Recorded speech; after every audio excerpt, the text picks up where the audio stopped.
What's up, guys? It is Olin with MMAnomaly. And man, it has been one hell of a weekend. I should probably point out right at the beginning of the video that I am two coffees. So one House of Black coffee, one Phil's coffee, and 2 shots of rum deep right now. So let's go. Should be a fun episode. And yesterday I proposed to my longtime girlfriend Mary, so congrats to us. And then even after proposing, we still had to come home and watch Sean Strickland fight to a split decision. I mean, the guy is the first person in the UFC to talk about wanting to be the first person to murder somebody in the octagon. But, I mean, after watching him pretty much win every single fight he's won on this streak by decision, I think the only way he'd kill somebody is by tying them up in his basement and forcing them to watch all of his decisions. But moving forward with the fights, we did have a super good fight card. The main event showed Jack Hermansson fighting against Sean Strickland, the serial killer himself. And what ended up taking place was, again, it was a split decision. I don't think it should have been a split decision. It should have just been an outright decision for Sean Strickland. He went out there and jabbed him up for about 25 minutes straight. And it just felt like Jack was having trouble getting started. Other honorable mentions across the card that I would definitely have to point out would be the, I believe he's the younger brother of the Inchukwani family. His name is Chitty, and you should definitely keep an eye on him. He got a 16-second knockout over Marc-Andre Barriault. I believe I'm saying that name right. And also, I agree with Megan Olivier and the broadcast at UFC. Chitty should definitely do some voiceover work. The guy has an incredible voice. Other honorable mentions on the fight, we had Juicy J himself, Julian Erosa. He's been on quite a skid. He's had, an up and down trajectory in the UFC, and he needed a win. He was due for a win. And what ended up happening is his opponent missed weight, which means any bonuses that take place, he sacrifices to Julian Erosa. Julian Erosa ended up beating him by split decision, and then they got fight of the night. So because of that, Juicy J ended up making $100K last night. So good for him. Definitely well-deserved. He put on a great performance. He threw a rolling thunder in there. He threw a bunch of crazy attacks in there. Fantastic fight for him and his opponent. So great job. Tip my imaginary hat to both of those guys. Other honorable mentions from that card last night. Brendan All-In Allen fought Sam Alvey. Yes, Sam Alvey has been on quite a skid. I believe he's lost 7 in a row. Maybe 8 in a row after last night. Brendan All-In Allen is a middleweight fighter, and he ended up taking a 3-day short notice fight against a dangerous Sam Alvey, who is a knockout artist. You got to think a 205-pound guy that cuts weight to get to 205, fighting a 185-pound guy, there's going to at least be like a 15 to 20-pound discrepancy there in weight, right? So Brendan Allen definitely took a chance on himself, and it paid off. He ended up submitting him, I believe, in the second round. Beautiful performance by Brendan, and definitely think he should stay at 185. He looks smaller than Alvey, but great job to him taking the fight on short notice. Definitely think he deserves an extra little kickback in cash from Dana, and I hope to see that happen. And looking forward to his next fight as well. And then obviously the breakout star of the entire show was probably Shavkat Rakhmonov, right? Dude is a beast. Every single fight he's had, he's won. Every single win he's had, he's finished. So he's finished every single fight. Every single fight has been a win. This one was no different. He ended up defeating his opponent. He made it look surprisingly easy, and he put Carlston Harris away pretty early on. And yeah, I mean, again, he's showing no holes in his game. I would love to see him end up getting the fight that he called for after at the post-fight presser against Michel Pereira. I think that would be a great fight, but I do think that Michel Pereira is a fun fighter and Shavkat is a contender. I think Shavkat is somebody that we need to keep an eye on. He's probably going to have a great title run. Michel's going to be someone we need to keep an eye on because he's fun to watch. He does backflips. He does a lot of Superman punches, whereas the other one is methodical, well-rounded, and just a cold-blooded killer. So, now that we got our honorable mentions out of the way for UFC on Vegas 47, we do have a awesome question from my buddy Matt. So a fan/close friend question here. So yeah, without further ado, let's hear what Matt's question is. What's good? Enjoying the channel. Two questions. One, pretty straightforward. Ranked, unranked, doesn't matter. Who do you think is the most underrated fighter of each division? Okay, another awesome question. Thank you, Matt, for submitting that. Sorry it's taken me a couple of days to get to actually recording a video for it. It is because of the engagement and also because it's a great question. I actually had to think. That's why you see me looking down a couple times probably in the future of the video. I had to write a couple different pages of things here. I did not come up with a dream matchup for each fighter, which you might not have heard that part of the question yet because I'll probably cut that part in a second. But I will go through the first part now, and then we'll get to that. So the first question was most underrated fighters in each division. I covered most of the divisions, but not all of the divisions. So we'll jump right into it. Flyweight, I got my fellow Louisiana boy, Matt Danger Schnell. I think he has lost against a couple of top-ranked opponents, but other than that, he has looked absolutely incredible. He's been a phenom. His boxing has gotten incredibly better every single fight, as well as every aspect of his game. I think the biggest thing is, and I've said this in previous videos, just like Dustin Poirier, he needs to be careful and make sure that he is not getting engaged in brawls, right? So I think Matt Schnell is a great, great underrated fighter for flyweight. Moving forward into bantamweight, we have Merab Dvalishvili. So he is a beast of a fighter. He trains out of Cerro Longo, and I think that he is a future bantamweight champion. He has Khabib-like wrestling. He has shown that he can be put in really dangerous positions, get almost knocked out cold, and still come back and war and rally to end up winning a unanimous decision against a really game opponent that, again, damn near knocked him out in the first round of his last fight, but he still won that fight. So, Merab Dvalishvili, highly underrated. Keep your eyes on that guy. Featherweight, this one is going to be a little bit less obvious, maybe.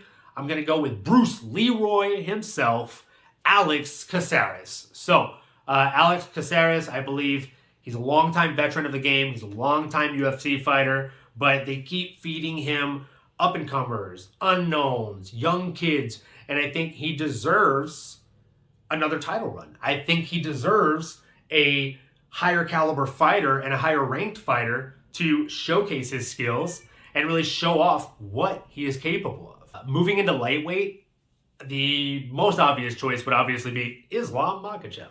I love Islam Makhachev. I think he's a fantastic fighter, but he's already almost top 5.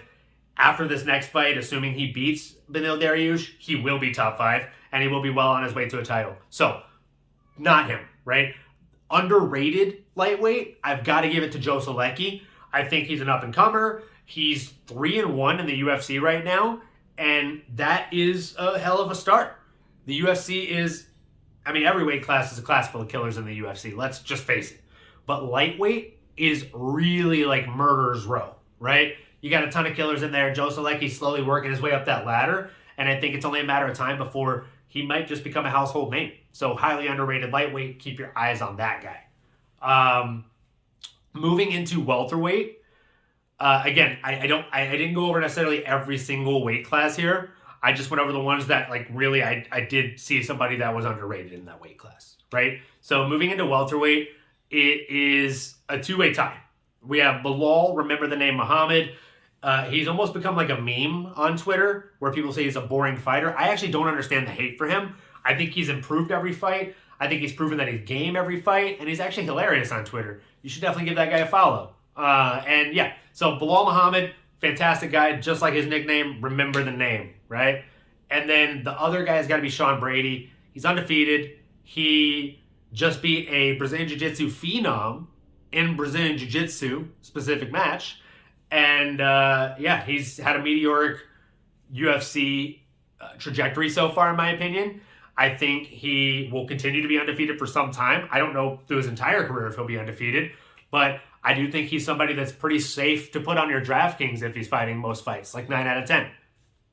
If we look into middleweight, I would say probably Brendan All-In Allen. You heard me mention him at the beginning of the video for putting away Sam Alvey. He is somebody that, again, he has taken short notice fights. He's had not an undefeated UFC career for sure, but he's somebody that again has shown improvements every single fight, and I do think that within the next like 1 to 2 years, he is a name that a lot of us will definitely know, especially if you're a UFC fan or a fan of MMA in general.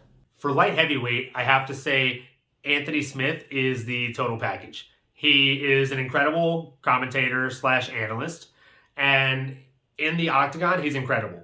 He, let's face it, could have been light heavyweight champion had he rightfully accepted the DQ against John Jones. And who knows how that storyline would have played out. Would he defended it? Probably. He's an incredible fighter. We have seen him literally lose teeth in there and keep fighting. He's a company man. He takes any fight they hand him. And even though some of those fights, maybe he deserves better, right? I would love to see him actually continue to fight up in ranking and work his way up to another title shot. I think he's maybe only 1 or 2 fights away from another title shot. So Anthony Smith in light heavyweight is my most underrated fighter pick. Moving into heavyweight, it's going to be Tom Aspinall for me. Tom Aspinall is he's a European fighter. He is incredible. Again, he's grown more and more every single fight. His grappling, incredibly underrated. His striking, incredibly underrated. And his personality is incredibly underrated. He actually sells himself short a little bit, right? Like, he wants to have a slow rise to the top where he's fighting, one rank up, one rank up, one rank up. Whereas most fighters, like your Darren Till, is like, oh no, give me the number 1 guy. Like, most of these guys are calling out number 1. If he's number 8 and he beats number 7, he's calling out number 6, which isn't terrible, right? It's a very smart rise. Me and Mary were talking just last night while we were watching the fights, and she said that one of the biggest issues she thinks she sees is people that try and rise too fast, right? You have the Icarus effect. They're flying too close to the sun way too fast. They get burnt out, right? So I definitely think Tom Aspinall in the heavyweight division is someone to watch. So those are all I came up with for most underrated fighters. I think as far as, and I'm not being sexist, as far as the women's divisions, most of the fighters are actually represented pretty well. And those weight classes are, they're far less people in them. So there's a lot less space for someone to be underrated or overlooked, right? If you have 500 people in one weight class and 50 in another, it's a lot easier to pay attention to all 50 than it is to pay attention to 500. So moving forward, we have the next part of the question from Matt. The second question would be a pick for each weight class with the caveat of weight changes. So what fighters would you want to see either move up or down a division, and an exciting matchup for each division with that caveat? Okay, so we love a good 2-parter, don't we? So the second part of this is weight changes and who would be a good matchup. I'll be honest, I did not come up with a perfect matchup for each person, but I will give you a general conception of what type of fighter I think would be a good matchup for him. Does that work? And if you have a good matchup specifically for each fighter I say here, please comment below. I would love to hear your input here. So, weight class changes. I'm going to say Kelvin Gastelum needs to go down to welterweight. Okay, he was a welterweight originally. He went up to middleweight. He looks much smaller than most of these guys, even though he is the only person really to take Adesanya a competitive 25 minutes. I think at welterweight, he's a much stronger, scrappier guy. And if he can get a good nutritionist, get that on point and get down to welterweight, I think he'd be a real problem. Moving on, we have Tony Ferguson, I think should also move to welterweight. I think he should move up, right? We saw him do the 2 back-to-back weight cuts to lightweight. Obviously wasn't a great idea. He got messed up after that in that fight. And then, he's just had a falling from grace in lightweight. He looks like a skeleton when he's on the scales, actually weighing in for lightweight. So I feel like if he moved up, he would, let's think about this. What made Tony Ferguson terrifying in lightweight when he first got into the game, right? What made him the boogeyman? He'd slice you up with his elbows, blah, blah, right? But more than that, he was a cardio machine. No matter what you threw at him, he'd get back up and he'd move forward, pressure you.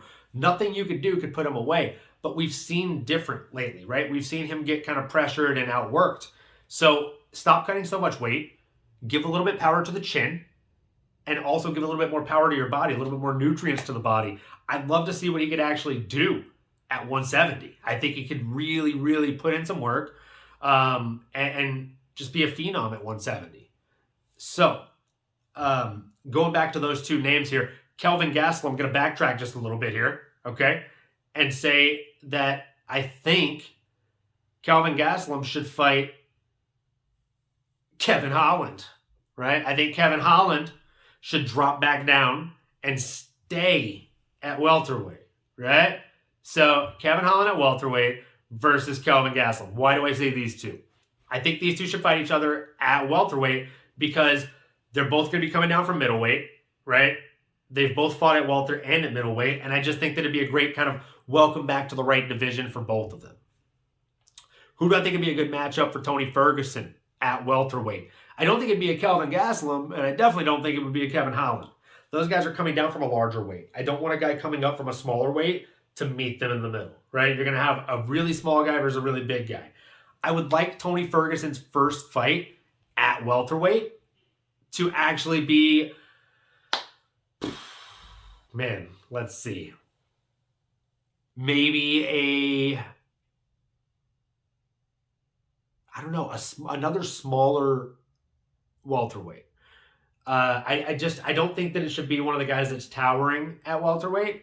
I think it should be a natural welterweight.